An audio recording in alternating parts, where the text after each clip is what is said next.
¿Qué tal amigos? ¿Cómo estáis? Bienvenidos un día más a vuestro canal de lectura, de viajes en el tiempo y de sobre todo conocer desde mi punto de vista la verdadera historia de Jesús de Nazaret. Esa historia que fue imposible que nos contaran, ya que bueno, la palabra de Jesús, su evangelio, lo que predicó, fue escrito 70-80 años después de su muerte, lo cual hace muy improbable que, ya que no se tomaron apuntes de las palabras que Jesús iba narrando, pues que nos llegara una información fresca de lo que Jesús contaba. Nos han llegado pues, campanas de lo que realmente fue. Incluso cuando empieza este libro, la primera cita que tiene es que Jesús hizo muchísimas cosas extraordinarias que no se llegaron a datar, porque Jasón no estuvo los 4 años de predicación de Jesús con él, estuvo un tiempo, o no. Eso sería tema de otros libros, quizá. Pero bueno, al hilo en el momento en el que nos encontramos, estamos en Jueves Santo, Jesús ya ha proclamado su último discurso a sus apóstoles, adelantándoles un poco de lo que va a ser su misión cuando Él no esté. Los apóstoles todavía están incrédulos porque piensan que Jesús no va a morir. Diga lo que Él diga, piensan que no va a poder ser así, que se va a librar. Pero Jesús ya ha aceptado su destino, ha aceptado lo que le va a pasar, con miedo porque era un hombre también, pero con mucha decisión y paso firme y pie firme. Estamos en un momento en el que Jesús sigue en el Monte de los Olivos, ha mandado a 2 o 3 apóstoles suyos de confianza, Juan, Pedro, alguno más, junto con Jasón, a ultimar los momentos de la última cena, ¿no? Ultimar dónde va a ser la última cena y demás. Ellos desconfían un poco porque les dice que en Jerusalén verán a un hombre con una vasija en la cabeza, que lo sigan. Hay ciertos apóstoles que le tienen una confianza ciega en lo que diga Jesús, hay otros que dudan un poco. Pero bueno, todos eran buena gente realmente. Eran hombres sencillos, porque nos demuestra que eran hombres sencillos muchas veces, pobres de espíritu, pero que tenían un buen fondo, por eso seguían a Jesús. Vale, pues vamos a seguir un poquito con la lectura. Recordar que estamos... Uy, qué oscuro me veo hoy. No sé, las luces están siendo extrañas en el día de hoy. O me veo muy blanco o muy oscuro. Bueno, pues así, un poco más, ¿no? Un tono relajante en el día de hoy. Vamos a seguir. Recordar que hay partes que no leemos, saltamos segmentos, resumimos el contenido desde mi punto de vista. Tenéis en la editorial Planeta, en el enlace del canal, toda la obra para poder comprarla y vosotros mismos poder leer todos los detalles que yo no estoy leyendo. Y decía así, vamos a proseguir un poco más, página 387, Ojo que veo aquí más de 720, pero llevamos un buen camino ya. A la puerta de aquella mansión tan lujosa, casi como la de José Arimatea, esperaba un conocido de todos, el pequeño Juan Marcos. Ahí es donde va a ser la última cena. En esa casa es donde va a ser la última cena. En la casa de Juan Marcos. Recordad que Juan Marcos es ese chico joven, ese niño que tiene esa admiración por el maestro, y que incluso el miércoles por la mañana, el día anterior, miércoles santo, Jesús se va con él toda la mañana y no dice a dónde, ¿vale? Al parecer, no fui el único sorprendido. Los 3 discípulos, al ver al adolescente, intercambiaron una mirada, adivinando entonces las intenciones de Jesús. Por mi parte, el supuesto hecho milagroso del encuentro con el hombre del cántaro empezaba a tener una explicación más racional. Aunque en aquellos instantes no disponía de pruebas suficientes, un presentimiento comenzó a rondarme. ¿Habría dado instrucciones el maestro a Juan Marcos durante el largo paseo del miércoles? ¿Veis? Todo coincide al final. Para que un miembro de su familia, quizá un sirviente, acudiera a una hora determinada hasta las puertas de Jerusalén portando un cántaro de agua. De no haber sido así, ¿cómo explicar la presencia de aquel muchacho justamente en el escalón de la puerta de la casa donde debería celebrarse la llamada última cena? Aquella hipótesis fue ganando terreno en mi subconsciente. En el fondo, todo encajaba. El férreo mutismo del joven ante las preguntas de los discípulos y la extrema prudencia del maestro a la hora de indicar el lugar donde deseaba reunirse con sus íntimos. Jesús en ningún momento desvela dónde va a ser esa cena del jueves, esa cena de Pascua. Sí que se lo dice a Juan Marcos, y Juan Marcos, cuando vuelve aquella mañana de estar con Jesús, que los discípulos le empiezan a preguntar, ¿y qué te ha dicho? ¿Y qué tal? el pequeño Juan Marcos dice, Jesús me ha dicho que no diga nada, y mantiene el secreto, porque Jesús sabe que tiene que mantener el secreto dónde va a ser esa última cena, porque si a Jesús lo apresan antes de esa última cena, la última cena no existiría, y lo apresan justo después. Jesús de Nazaret estaba al corriente del complot que protagonizaba Judas, así como de sus manejos para facilitar su captura. Era lógico que, si el Galileo deseaba no ser molestado en el transcurso de aquella cena, adoptase las necesarias medidas de precaución. ¿Veis? Lo están explicando ahora. Y aquella maniobra, evidentemente, formaba parte del plan. El joven Marcos nos condujo hasta el interior de la casa, presentándonos a sus padres, Elías y María. Aquella familia, según puede averiguar, estaba emparentada con la de Jesús, comulgando plenamente con sus enseñanzas. Felipe, como responsable de la preparación de la cena, rogó a Elías Marcos, el padre de Juan Marcos, que le mostrase el lugar elegido y que le pusiese al corriente del menú y de los restantes preparativos. Prudentemente, y puesto que el muchacho se hallaba presente, me abstuve de formular preguntas a los dueños de la casa. Sin embargo, después de comprobar que la cena tendría por escenario el piso superior de la mansión de los Marcos, mis dudas sobre el acuerdo secreto entre Jesús y el hijo de aquellos quedaron prácticamente disueltas. Solo restaba que el muchacho o sus padres me lo confirmaran. Pero eso sucedería pocas horas más tarde. Me disponía ya a seguir a Felipe y a Pedro hasta la primera planta, iniciando así otra de las delicadas misiones encomendadas por Caballo de Troya, cuando, inesperadamente, Juan, el evangelista, me propuso aprovechar aquellos minutos para visitar el cercano barrio de los Tintoreros, satisfaciendo así mi deseo de adquirir el manto para el maestro. Me vi atrapado en mi propio engaño y no tuve más remedio que aceptar, simulando, además, gran contento por aquella gentileza del discípulo. ¿Recordáis que él le dice a los discípulos que le quiere comprar a Jesús un manto? Justo cuando iba a subir a la primera planta de esa mansión, donde iba a ser la cena, le interrumpen y le dicen que si quiere, le dice Juan que si quiere lo acompaña. Entonces, Jasón lo que quiere, lo veréis más hacia adelante, lo que quiere es dejar micros y cámaras en esa habitación para poder grabar la última cena. Eso es un poquito más para adelante. El gremio de los tintoreros, tal y como me había anunciado Juan al salir de la casa, se encontraba muy cerca. Descendimos por un estrecho callejón tan mal empedrado como pestilente, hasta desembocar en un corro de pequeñas casas de una planta, situado a las sombras de la muralla exterior y en el ángulo suroccidental de la ciudad. Aquella treintena de casas eran en realidad otras tantas tintorerías. Juan me condujo al interior de una de ellas, propiedad de un viejo amigo, un tal Malaquías, experto artesano y digno sucesor de una antigua familia de tintoreros. Y sin proponérmelo, me vi en el interior de una habitación de unos 6 por 3 metros, casi ahogada por la oscuridad, en uno de los cuyos extremos divisé dos grandes cubas de casi 1 metro de diámetro por otro de altura. A su lado habían sido situados varias pilas de escaso fondo y un banco de mampostería. En las cubas se había introducido protasa y cal apagada, así como una pequeña cantidad de índigo.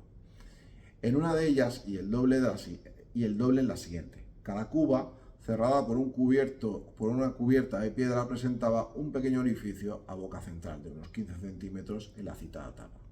Por allí, el amigo Malaquías iba introduciendo los hilos de los diferentes tejidos procediendo a su tinte.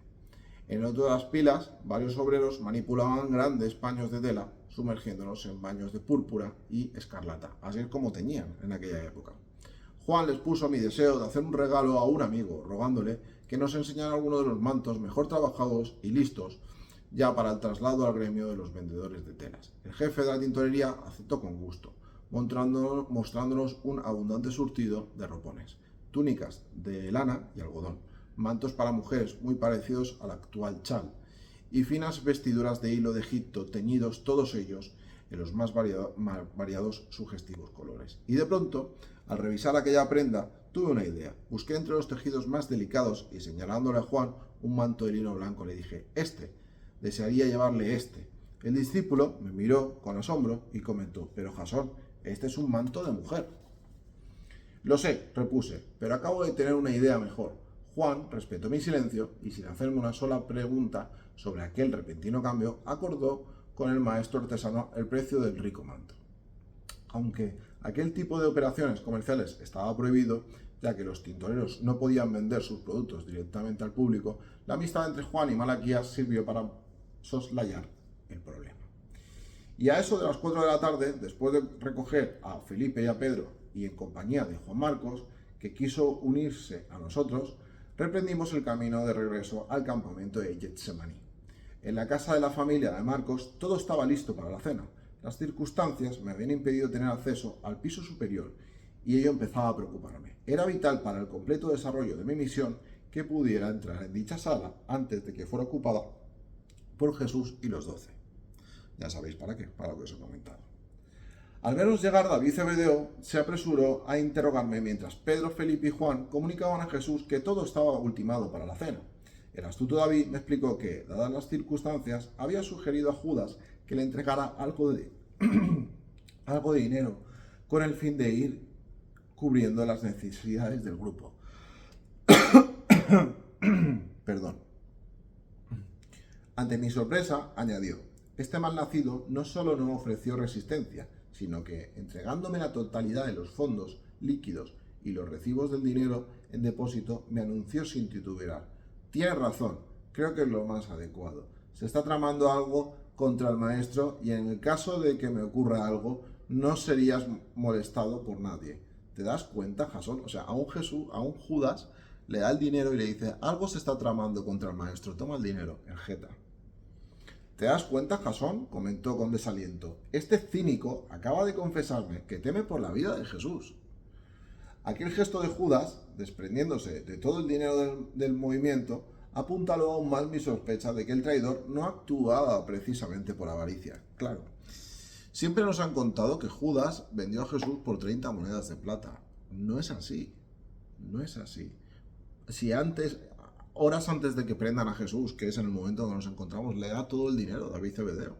No es por dinero, no es por dinero, es por las otras cosas.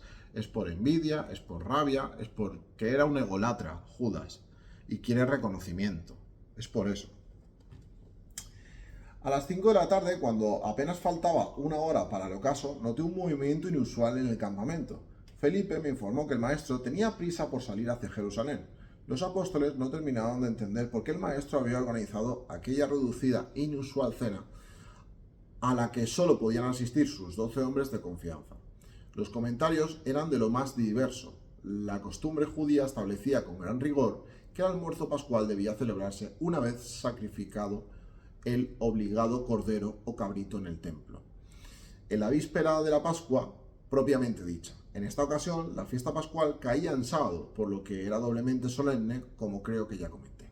Si la tradicional cena religiosa debía efectuarse el día anterior, viernes 7 de abril, y una vez oscurecido, era lógico que los discípulos se hicieran preguntas sobre el misterioso banquete organizado por el Galileo para esa noche del jueves.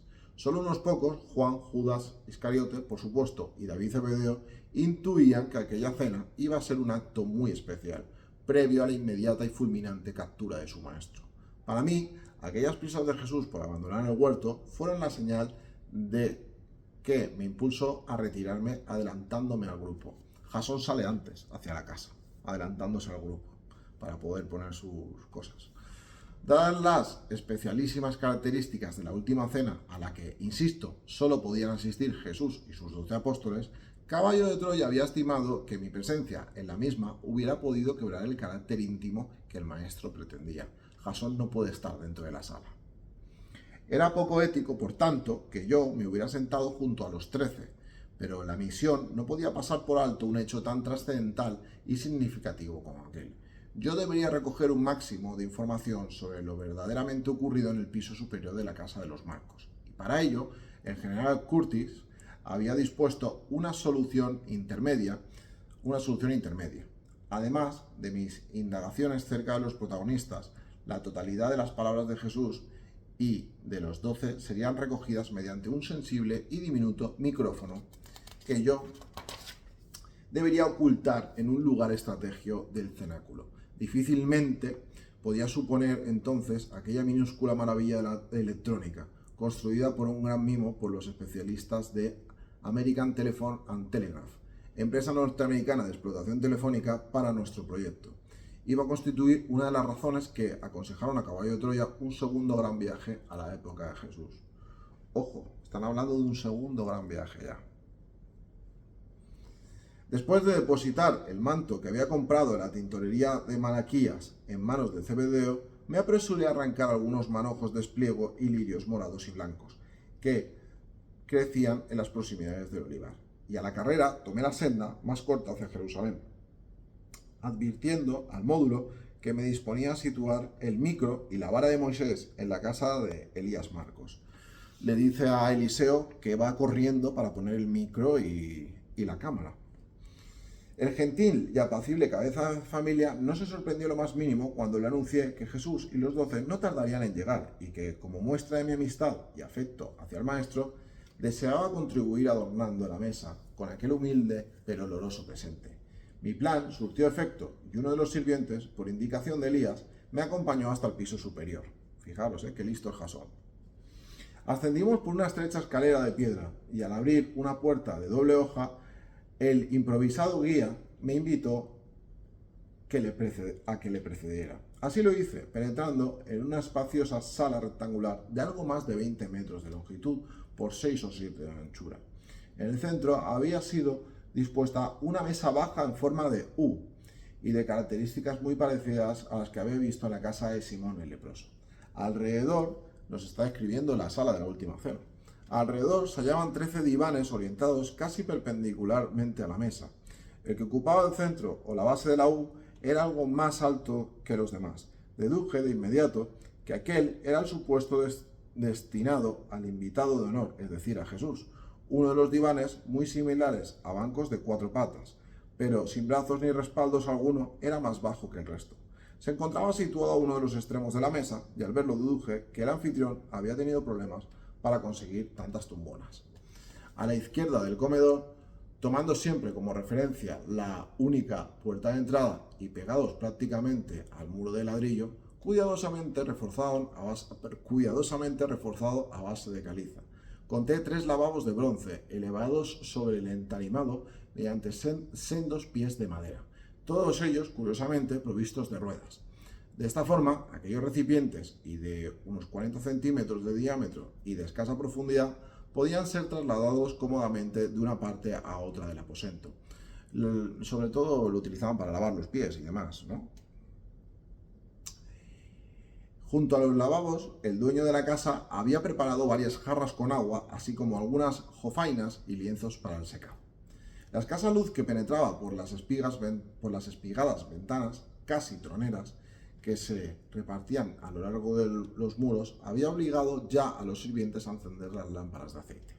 En una rápida exploración observé que las 6 o 7 lucernas adosadas a las paredes y a cosa de 1,5 metros del suelo no daban una llama lo suficientemente grande como para iluminar la estancia con amplitud. El defecto había sido subsanado con un farol cuadrado, en cuyo interior ardía otra carga de aceite con una triple mecha de cáñamo. Este refuerzo, plantado en el interior de la U y sosteniendo a poco más de 1 metro del piso por un pie de hierro forjado, bellamente trabajado, sí proporcionaba a la mesa y a sus inmediaciones una generosa claridad. A través de las paredes de vidrio sutilmente teñidas de color oro, la luz del farol inundaba y bañaba de amarillo los divanes rojizos y el blanco e inmaculado mantel. En uno de los extremos de la mesa, el más distante al lugar donde se encontraban los lavabos rodantes, la servidumbre había situado el pan, el vino y el agua y varios platos con legumbres. Y sobre la mesa, en el punto correspondiente a cada uno de los invitados, 13 platos de fina cerámica decorados con estrechas bandas rojas y blancas, posiblemente trazadas a pincel por el artesano. Fijaros, si este libro es verdad, estamos conociendo al 100% cómo era el habitáculo de la última cena, el menú, cómo eran los platos, cómo era la sala, dónde estaban sentados. Me parece muy interesante. Junto a la vajilla, 4 copas de cristal de Sidón, como comensal. La presencia de tan numerosa cristalera me hizo suponer que Jesús pensaba celebrar aquella cena según el rito pascual. y por toda decoración, la sala lucía algunos tapices rojos colgados estratégicamente de las paredes. A la derecha de la puerta, en el ángulo del cenáculo, la madre del joven Marcos había puesto un discreto toque femenino a base de brillantes ramas de olivo y hojas de palma, firmemente sujetas en un barreño con tierra. Tras aquella vertiginosa ojeada a la estancia, comprendí que el lugar ideal para ocultar el micrófono multidireccional era la base del farol. Desde aquel punto, equidistante de casi todos los discípulos, las voces podían llegar con nitidez hasta el sensible receptor. Pero, al volverme hacia la puerta, la presencia del cervical acompañante me hizo desistir de mis propósitos. Tenía que quedarme solo, aunque fuera únicamente durante un par de minutos, para poder poner el micro. De pronto advertí que aún tenía las flores de mi mano izquierda y entregándoselas al sirviente le rogué que buscara un jarrón. El buen hombre no entendía bien el griego y tuve que expresarme por señas. Por fin pareció comprenderme y se alejó escaleras abajo con el fin de satisfacer mi súplica.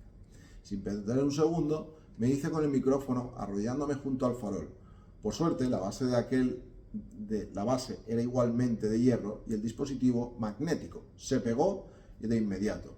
Los flecos que colgaban del famal formaron un excelente camuflaje. Retrocedí, saliendo del centro de la mesa y dirigiéndonos rápidamente al diván que presumiblemente debía ocupar el Galileo. Me recosté sobre él, accionando la conexión auditiva con la nave. Eliseo respondió de inmediato. Por espacio de varios segundos dirigí mi voz en diferentes niveles de intensidad hacia el farol, situado a poco más de 3 metros de la curvatura de la U. Después repetí las pruebas de sonido desde los extremos de la mesa. Está comprobando que se oye bien con Eliseo, que está en la nave. Eliseo verificó las recepciones anunciándome que el sonido llegaba 5x5. Algo más sereno, me situé entonces en el rincón donde María Marcos había dispuesto el adorno floral. En mi opinión, aquel era el único ángulo desde el que había sido posible una completa filmación de la escena. Pero al examinar la posición de la única lente capaz, en este caso, de registrar los acontecimientos, comprobé que existían 2 obstáculos que dificultaban la filmación. Por un lado, las hojas de palma ocupaban la mayoría parte del campo visual. Por otro lado, y aunque no hubiera dado aquel inconveniente, el lugar que tenía que ocupar el maestro quedaba oculto en parte por el farol central. Traté de tranquilizarme y tomando de nuevo la vara, escuadriñé hasta el último rincón de la sala. Pronto desistí. No había una sola zona donde apoyar el cayado sin que levantase sospechas y con garantías de una afirmación correcta. Recordar que la vara que él lleva graba y la quiere dejar para que grabe y el micro se escuche. Desalentado, me dirigí entonces hacia el punto que había elegido en un principio con el fin de depositar la vara de Moisés. Por detrás de las ramas y palmas, al menos, me dije a mí mismo, quedará constancia del lugar y de algunos de los personajes. Mi misión en este caso era sencilla. Bastaba con que dejara pulsado el clavo que activaba el rodaje. Una vez concluida la cena, y si no surgían inconvenientes, toda era cuestión de subir nuevamente y recogerlo. Vamos a dejarlo por aquí. Bueno, ¿qué tenemos en el día de hoy?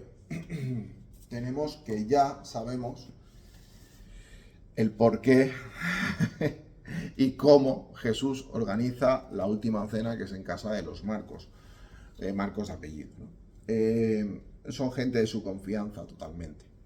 Y ahí Jesús toma todas las precauciones posibles porque Jesús sabe que esa noche lo van a coger. Y él quiere hacer la última cena, quiere despedirse de sus apóstoles y la famosa última cena que sea ahí en un sitio de su confianza. Cosa importante, aparte de todo esto, que el libro nos vuelva a decir que Judas esto en ningún momento lo hizo por dinero. Tengo que recalcar que Jesús era rico para la época. El grupo de Jesús era rico. Jesús tenía amigos ricos. Lázaro, Simón el leproso, los Marcos. Jesús era una persona pudiente de la época. No era pobre Jesús. Lo que pasa es que ayudaba a los pobres y defendía sus valores. Pero Jesús no era pobre. Nunca utilizó el dinero del grupo para comprarse una casa o hacer tal, no. Sino que el dinero del grupo era dinero en el que ellos comían, dormían, vivían bien. Ojo, Razón de más para resaltar que Judas tenía dinero a su alcance. De hecho, él era el tesorero del grupo. Tenía el dinero del grupo. ¿Y para qué quería más dinero? Si ya tenía. No lo hizo por dinero, lo hizo por ego. Lo hizo por envidia, lo hizo por rabia, lo hizo por otras cosas. Es por eso, por lo que lo hizo. Y bueno, y luego tenemos que Jasón está preparando la sala con micros y con filmación para la última cena. Fijaros, si lo que se habla en este libro es real, que yo desde luego lo que me cuenta este libro me parece más real que la historia oficial que nos han contado la Iglesia, habrían no solamente filmaciones de Jesús durante esa semana de pasión, sino filmaciones de la última cena y audio de la última cena. Eso lo tendría el ejército de los Estados Unidos. Ojo, ¿eh? Ojo lo que podría ser eso si sale algún día a la luz. Espectacular. ¿Os imagináis palabras de Jesús dichas por Jesús? ¿Y os imagináis la imagen de Jesús grabada en vídeo? Sería algo increíble. Bueno amigos, lo vamos a dejar por aquí. Muchísimas gracias por seguir viéndome después de 40 y pico capítulos. Gracias por vuestro apoyo. Estos vídeos están quedando para aquí, para la gente que me ve ahora y para la gente que los encuentre en un futuro y de verdad se pueda promulgar la palabra del Maestro. Muchísimas gracias. Nos vemos muy pronto. Salud y suerte para todos. Chao.